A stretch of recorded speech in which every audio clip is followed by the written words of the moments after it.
So welcome to the weekly roundup part 2. So basically yesterday I made a video and I posted a video about like the fact that I didn't know what to post on YouTube, and I thought I would make a 10-minute video recapping what happened last week. What ended up happening is the fact that there were way too many news happening at once. I underestimated the fact that I really work hard on Instagram, and yeah, I basically stopped. I'm sorry, but now I know that I will never run out of content for this channel, and this is great. I feel really excited about this. I actually really enjoy doing it. So follow me, subscribe, and comment, because honestly, it's gonna be a weekly thing now. I really enjoy talking about the news. So last time we stopped at the fact that WandaVision was rated TV PG, so basically even the children can watch it, and some people were like, yeah, it's another Marvel cheesy project, and they were mad and they were crying over it because, it's a sitcom. What do you want from it? I mean, it's a sitcom, it's a family sitcom. Come on, it's not an action adventure stuff. It's really weird. The actors have talked about this. So we're gonna talk about WandaVision again. Don't worry, I'm gonna give some key informations about this show as we go on. But let's just jump on to the next news. Ellie Seinfeld talked about playing Kate Bishop in Hawkeye, and basically she said that it was easier to keep this secret because of COVID, and that she was really excited to play that character. And I'm not gonna link to the interview because the interview is on my Instagram page. Again, my Instagram page is where everything is happening. If you want to know everything about pop culture, follow me on Instagram. It is a requirement. So I published it 4 days ago. Go watch it and come back. Okay?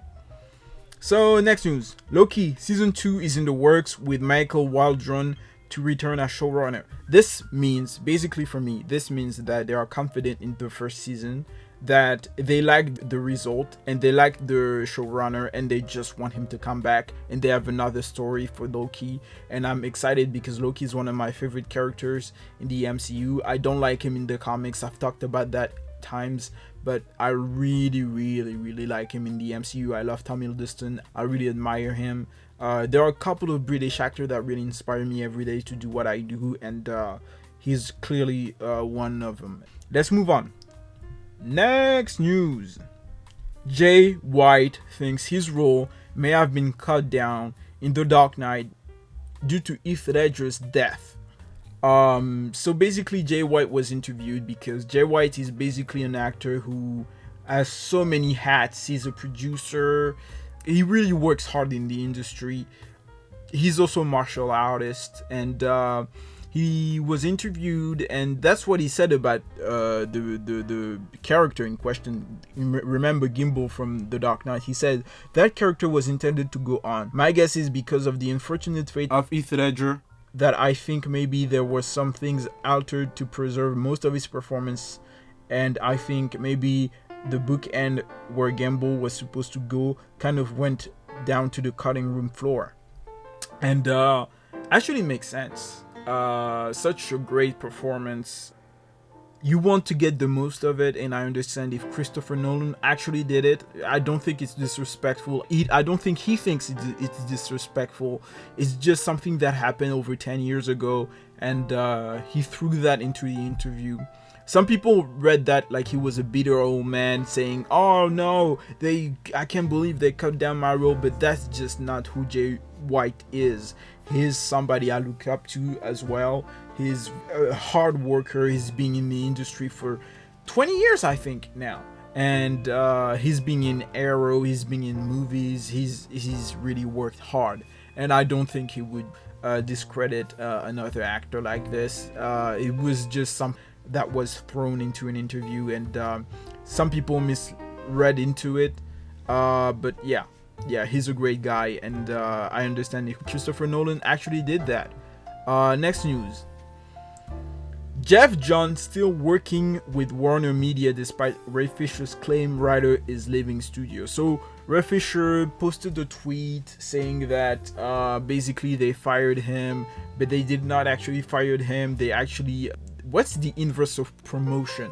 You know, when you basically take somebody and put it under a position he was before, they did that. He still works with them as a writer and as a producer, but nothing more. He doesn't handle anything, and basically if a director doesn't want him in his project, he just says, you know, I don't want you in my project, and Jeff Johns goes like, okay. That's his new role. It was a huge surprise because Ray Fisher was very open about it. I'm gonna talk about Ray Fisher again. I don't know if no, actually I'm gonna talk about it now.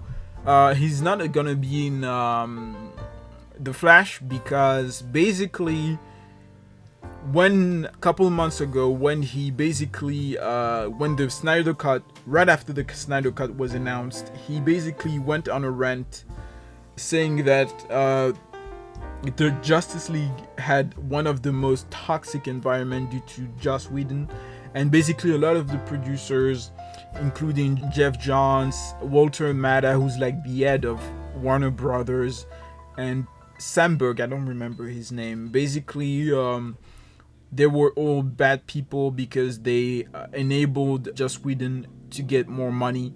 And he said he would refuse to return as a Cyborg if basically these people were still working there. And if you looked at the previous video, you know that it's the reason why he was cut off the Flash movie. So that's very sad because honestly, I think he's a great guy, and honestly, I think he just speaks with his heart. And yeah, let's jump on to the next news. DC Animated Justice League Society World War II first look revealed Matt Boomer to play the Flash. So basically, I don't know a lot about it. It seems like there will be Justice Society members, and there are going to be two Flashes, Jay Garrick and the Modern Flash. So maybe time travel.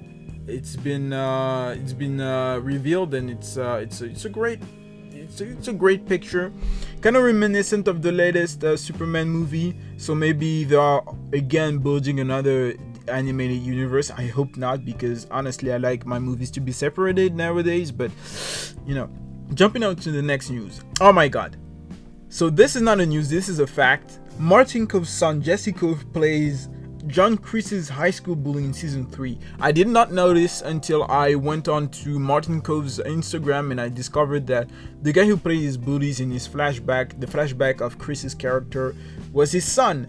And basically both of them liked my post, and Anthony Starr, by the way, liked my post too. And yeah, very happy about it. Follow me on Instagram where everything is happening. Jumping on to the next news. A first look at the Samaritan starring Sylvester Stallone has been revealed. In it, a young boy learns that a superhero who went missing 20 years ago is living next door to him.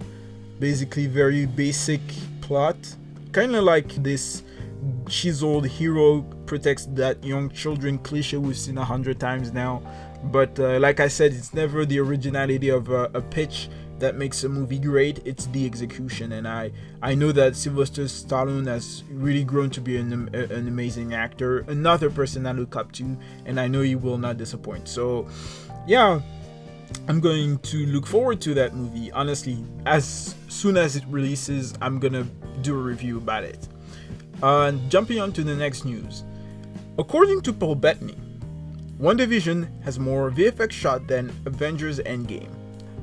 My god, this is not surprising to me because VFX shot doesn't mean every single one worked more than the ones in Endgame, but it means that basically there will be a lot of visual effects, and that is what I want.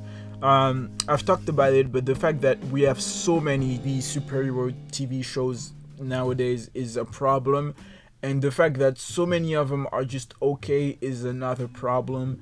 And the fact that now you have very high-end TV series with a lot of budget or high concept TV, superhero TV shows like Legion is a great thing. And I love the fact that the WandaVision is a mix of those two, and I'm really looking forward to that. I think it's the last information that I had for WandaVision, except for the fact that it premieres this week, and that the episodes will be 30 minutes long, and that basically 3 episodes have been shown to journalists and they all love it. So it's gonna be great. If you love sitcoms and the MCU, you're gonna love it. Oh my god, this was so sad for Kate McNamara. Green Arrow and the Canaries, which is a Green Arrow spin-off, is not moving forward at the CW. I expected that because the CW hadn't talked about this in a while. So for those who don't know, at the end of Arrow season 8 or season 9, I don't remember which one was the last season, they set up a backdoor pilot for a new show called Green Arrow and the Canaries, in which Oliver Queen's daughter, Maya Smoke, and the previous 2 Black Canaries basically team up and protect Star City after the disappearance of her father. I'm not surprised because, like I said, they hadn't talked about it in a long time, and it's just sad because I love Kate McNamara as an actress. I have never watched any of her shows. I stopped watching Arrow after season 6, I believe. Season 5 was amazing, but season 6 I dropped, not because it was bad, but just because I didn't have much time for it. So I never watched any of her shows, but I actually watched her interview in Michael Rosenbaum's Inside of You, and it was very educative, and she's a great person. So I'm very sad for her. She posted something on Twitter and Instagram that she was heartbroken that it didn't happen. She's young, she's beautiful, she's talented. I hope she's gonna find something better and she's bounced back soon. So next news is something that really hurts me. If you watched last video, Wonder Woman 84 is now on Rotten Tomatoes with 59%, and it's basically sad because a lot of people didn't like it. The audience score is quite high, 74%. I mean, it could be higher, but I love this movie. Lots of people that I know didn't. I said in my upcoming video essay the fact that I love Christopher Reeve's Superman, and that for me was so reminiscent of these movies.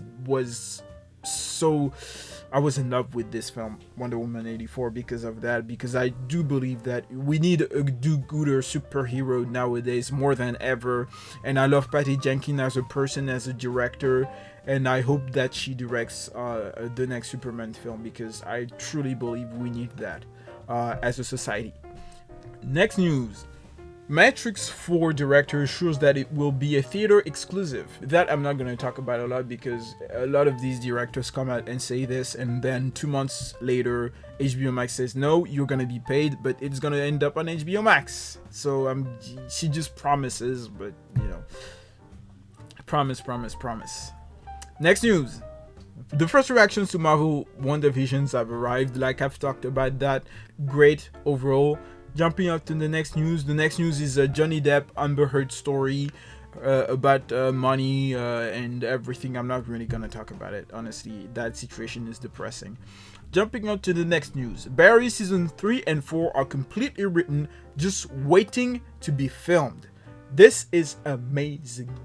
Barry is the best TV show on TV that nobody watches. It's amazing. It's incredible. Just trust me. Just go wherever you need to watch this show and recommend it to the maximum of people. This show is amazing. There's an episode about a karate instructor. If you watch the show, you know exactly what I'm talking about. It's an amazing episode. Next news. WandaVision star Paul Bettany wants to reprise his Star Wars role on Disney+. Wow, this is amazing. Here's why it's amazing. Paul Bettany is an incredible actor, incredible human being. I have a friend named Paul also who has met him and said he was the nicest to him. They met in a very awkward way. One day if I interview him, because I want to interview people, I'll talk about that. Yeah, an amazing guy, and also I think it's gonna happen because they are making a Lando Calrissian TV show, and they are making a Cassian Andor TV show, so it could totally reappear. I think it is gonna happen, and he gave such a great performance, and it was cut down, and he appeared in only 15 minutes or something like that. He was the overall threat, but he didn't have much to do, and I really hope to know much more about his character. Jumping on to the next news, Kevin Feige says The Mandalorian was a huge inspiration for Marvel Studios DC Plus plans.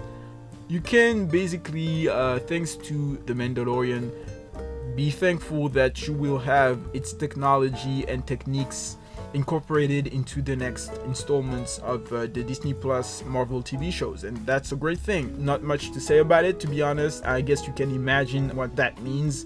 That means basically they learned from that experience. They learned from Jon Favreau what to do and not to do in terms of like direction and what you can do with the new technology they've displayed in The Mandalorian, and it's great. So jumping on to the next news, Kevin Feige, that was big. That was big in my Instagram because people were crying in the comments. Just watch it. It's amazing. Kevin Feige teases that some casting rumors about Spider-Man 3s are true and some are false, and people were like, oh my god, again. Because so many of them, so many people were announced into that movie, it became a meme. I made a meme myself. It was amazing.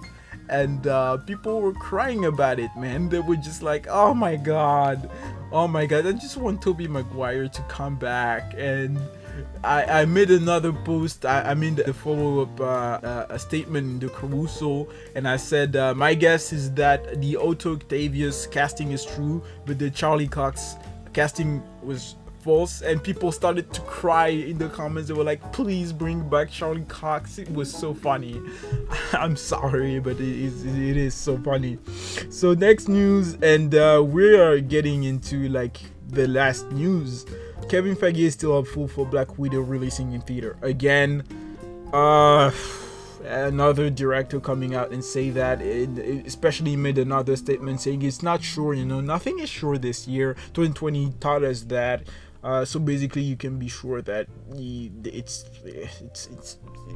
gonna be what it's gonna be.